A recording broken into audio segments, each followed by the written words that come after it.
ဒီကြောင်လေးရဲ့နာမည်ကိုတော့2 တီလို့အမည်ပေးထားပါတယ်သူ့မှာ single core processor လို့ခေါ်တဲ့တစ်ချိန်မှာတစ်ခုတည်းတာအလုပ်လုပ်နိုင်တဲ့စွမ်းရည်ရှိပါတယ်အလုံးနှစ်ခုကိုတစ်ပြိုင်နက်တည်းတာခိုင်းမယ်ဆိုရင်တော့သူကအလုပ်လုပ်နိုင်စွာမရှိတော့ပါဘူးတခင်ဖြစ်သူကဒီအချက်ကိုတတိထားမိသွားပြီးလက်ညှိုးတစ်ချောင်းထိုးကသူ့ကိုစကြည့်လိုက်ပါတယ်သူကတစ်ချောင်းနဲ့ဖြစ်နေတော့မှတော့လက်ညှိုးရဲ့ရွေးလျားမှုကိုအတိအကျလိုက်ပြီးကိုင်းနိုင်စွမ်းရှိပါတယ်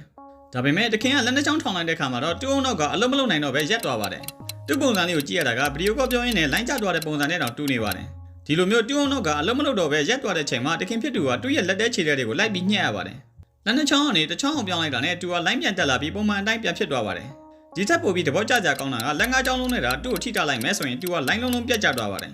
တစ်ချောင်းနဲ့တာသူ့ကိုထိမယ်ဆိုရင်တော့သူကတင်းကိုလိုက်ကြိုက်ပါလိမ့်မယ်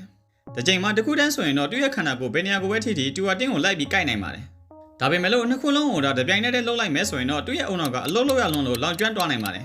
ဒီချိန်မှာဆိုရင်တော့အလုပ်တောင်ဝင်များပြီးပူနေတဲ့အုံနောက်ကိုအမီးရဲ့ကူညီနဲ့ရက်ခတ်ပြီးအေးအောင်လုပ်နေရပါတယ်တခါနန္ဒတီလေးကသူ့ရဲ့မွေးတွေကိုတန်းရှင်းလုပ်နေတော့မှတခင်ဖြစ်သူကသူ့ကိုပုတ်တက်ချင်အောင်ဆောင်လိုက်ပါတယ်ဒီခါမှာဆိုရင်တော့နန္ဒတီလေးကတခင်ရဲ့လက်ကိုသူ့ရဲ့မွေးမှတ်ပြီးရှားနဲ့ထရက်ပါတယ်ဒါပေမဲ့လို့သူ့ရဲ့နေတန်လန့်မှာအုံနောက်ကလုံးမလို့ပြန်တော့ပါဘူးတစ်ချိန်တည်းမှာအလုံးအများကြီးမလုပ်နိုင်တဲ့နန္ဒတီလေးကတင်တို့ရဲ့ချစ်တွေကိုတော့တစ်ချိန်တည်းမှာပဲအများကြီးတိမ့်မိုက်သွားနိုင်ပါတယ်